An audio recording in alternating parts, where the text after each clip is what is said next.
Hey, what's going on, guys? Welcome back to another video. Today we are talking about IR players. These are injured players that could be sitting on your waiver wire right now, and I'm going to explain to you why some of them could be potentially massive for your team. Make sure you hit that subscribe button below, and without further ado, let's get right into it. At number 8, we have the guy in the thumbnail. That man is Adam Boqvist of the Columbus Blue Jackets, and he is going unnoticed in a lot of leagues. I think he is a massive sleeper. He's a young 22-year-old with a lot of potential, and I will tell you why he is a must-add. We just got a report today that Boqvist is going to be back in the next 2 weeks after missing the last 2 months with a foot injury, and this is really big because Werenski is out for the rest of the season, meaning that Boqvist has the opportunity to take over that first-line power play spot, which I am very confident he will. I know Columbus isn't the greatest team, but if you need a defenseman, this is a huge upside play. The reason why this is such a high upside play is because last season, which was only his third year in the league, he put up 11 goals in 52 games, putting him on pace for 17 goals in a full healthy 82-game season. And what that means is that if he did play the full season and had 17 goals, he would have been tied 4th in goals amongst defensemen, tied with John Carlson, and only behind Victor Hedman, Roman Josi, and Cale Makar. That's pretty elite company to be in, especially being only 22 years old. And Boqvist didn't even see power play one time last year, where Werenski was on the first line power play. So this could be insane for him going into the rest of the season. We will see what happens, but there is so much potential. And if you need a defenseman and you are in a league with 10 teams or more, he is a must stash in my eyes, especially with him coming back so soon. So overall, take a look at him if you need a defenseman. I just added him in a 14-team league, and I feel really good about it.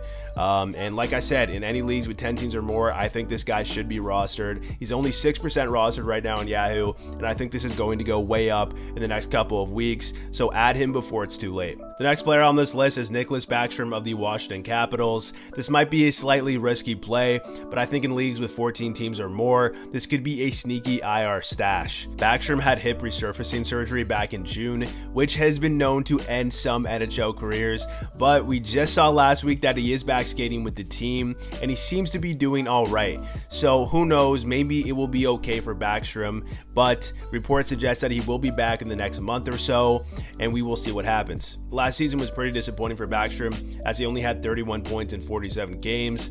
This isn't terrible, but he only had 8 goals in these 47 games, which is pretty bad.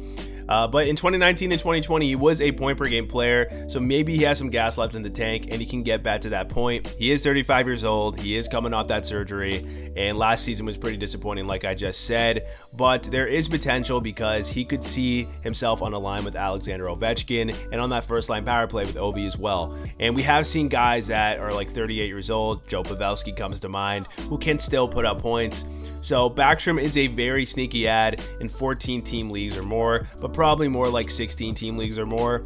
Add him if you think that he has the potential to put up points again, because I think he still can if his hip is healthy. We will see what happens, but keep an eye on him as he progresses through healing that injury. Number 6 on this list is Anthony Duclair of the Florida Panthers. He has been out for the whole season as he is recovering from a surgery on his Achilles tendon, but he's expected to be back in the next month or so, and this could be huge because he had a career year last year, putting up 31 goals and a total of 58 points in 74 games. The Panthers are a little bit of a different team this year, not as good as they were last year winning the President's Trophy, but when he does come back, he could be playing alongside Barkov, which has a lot of potential for him. Duclair is a great sniper like I said, but there is one key issue, and that's why there is some risk when adding him, and that is because the Panthers don't have cap space for him at the moment, and they are likely going to have to make a trade when he heals from this injury and is healthy. So he could be on the move. Maybe it's Sam Bennett and Sam Reinhart instead, but if you do have him on your IR, you have to consider the fact that he could be playing for a different team when he's healthy. I think if I own Duclair, I would prefer him to stay on the Panthers, and that is a real possibility, but if he is on another team, it is kind of a question mark. I still think he could excel. Maybe he gets traded to a worse team and he's on that top 6 and on that first line power play and scores a lot of goals there. Who knows at this point, but he scored 31 goals last year. He should not be 14% rostered, even though he is injured. So if he is on your IR in any leagues with 12 teams or more, he needs to be stashed because there is that potential there.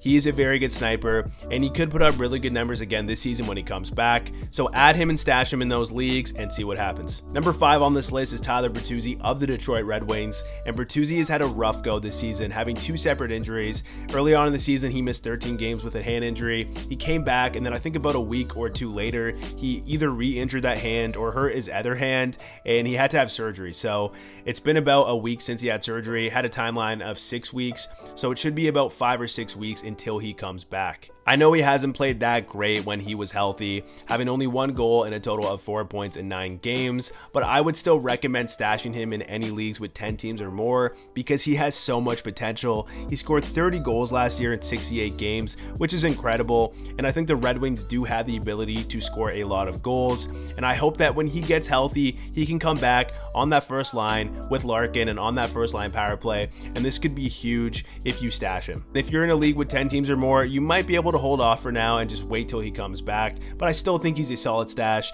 if you are struggling in the standings. So yeah, great stash right now. I think he has a lot of potential, and hopefully he can come back healthy and start playing like he did last year. The next player on this list is Tom Wilson of the Washington Capitals. We just found out that he skated with the team for the first time this season on Friday. He was in a non-contact jersey because he is still recovering from the ACL surgery that he had. With the timeline that he was given, I do not expect him to be back until the end of January or early February, but I'm not a doctor, I don't know. I just know that they are careful with ACL injuries and bringing people back too soon. Wilson was fantastic last year, putting up a career number of points with 52 points in 78 games and also potting 24 goals. Now these numbers aren't fantastic, and there's probably a lot of better guys on the waiver wire depending on how many teams are in your league, but the real value from Tom Wilson is that he puts up so many hits, having 240 hits last season in 78 games, good enough for top 10 among forwards in the NHL. I know it says 10 teams or more on this slideshow, but if you are in a league that values hits heavily, in a bangers league or some sort of categories league, Wilson could be, you know, even rosterable in a 6 or 8 team league, and that is how valuable he is with those hits. So look at him if your league counts hits. He's an amazing option, and if he's playing on that first line power play with Ovi and in that top 6, there is still a lot of potential there for him to put up similar points and 25 goals. So really good stash, and he should be back in a month or so. Keep an eye on him and see what happens. Number 3 on this list is Bowen Byram of the Colorado Avalanche. Last season, he was dealing with some nagging concussion issues, which put him out for most of the season, but he had 17 points in 30 games and also 5 goals with some great peripherals. So there is a lot of potential when he comes back from this current injury, which isn't concussion related, but lower body. We don't know the exact details of Byram's injury, but we do know that he hasn't resumed skating yet, so I do not expect him to be back until another few weeks at the very least. But still, Byram is an amazing option if you are looking for a defenseman. He's only 54% rostered, and I think in any leagues with 10 teams or more, he needs to be stashed. I know he's available in my 10-team league, and I was considering stashing him. I went with Sean Durzi instead, but Byram is a really solid option on a really good Colorado Avalanche team who can put up a lot of goals. Byram is so offensively gifted and skilled, and he's going to slot in on that second line power play unit on the Avalanche. Obviously, it would be ideal for him to be on the first line power play, but with Cale Makar on the Avalanche, that is not going to be happening anytime soon. Regardless, we have seen in the past few years, even with guys that are not on the first line power play, like Devin Taves and Samuel Girard, they can still put up major points in that Colorado offensive system, and I think Byram can do this too. So overall, if you need a defenseman and you have an IR spot open, take a look at Byram, and I think he should be stashed, especially in my league. I don't know why he's on the waiver wire right now, but in even leagues with 8 teams or more, he could be stashed because there is so much potential with him being such a young player and improving. So we will see what happens with Byram this season, but I think he is going to put up a lot of points when he comes back, and hopefully he can stay healthy. Number 2 on this list is Josh Norris of the Ottawa Senators, and he's been out for almost 2 months now with a shoulder injury, which was originally feared to be long-term and season-ending, with Norris requiring surgery, but since then the prognosis has changed, and he is expected to be back in late January. The timeline of late January is not guaranteed for a few reasons. Yes, his rehab is going well, but this is the same shoulder that he had to have surgery on back in 2019 when he got injured during the World Juniors, and this is a very bad sign moving forward because he's having the same injury on the same shoulder, so he may need to get surgery in the future. We do not know what is going to happen when he comes back. There is a chance that he comes back and immediately re-injures that shoulder, or maybe he starts playing again and realizes that his shoulder isn't quite 100% and decides to get surgery.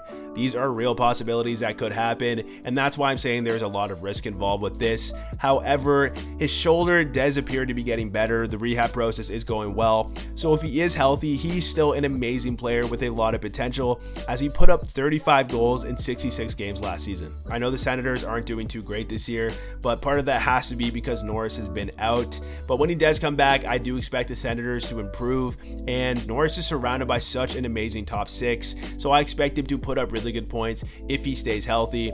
So if you're seeing right here, if you are in a league with 10 teams or more, I think he needs to be stashed on someone's team. I know center is a deep position this year, but for a guy that was on pace for more than 40 goals last season, he should not be only 53% rostered. So definitely stash him if you have an IR spot open and see how it goes. Hopefully he can get back to form. I wish him the best in his recovery, and this could be huge for you going forward and potentially league winning if he can put up those goals again. The final guy on this list, number 1 must add waiver wire IR stash. That guy is Max Pacioretty of the Carolina Hurricanes, and I do not understand how he's only 45% rostered. This guy's been a point per game for how many years now, putting up like 35 plus goals. He is a potential league winner if you stash him and he comes back healthy, especially playing on a Carolina Hurricanes team who is known to be one of the best teams in the league. Yes, he just turned 34 years old. Yes, he is injury prone. He had that wrist surgery last year, which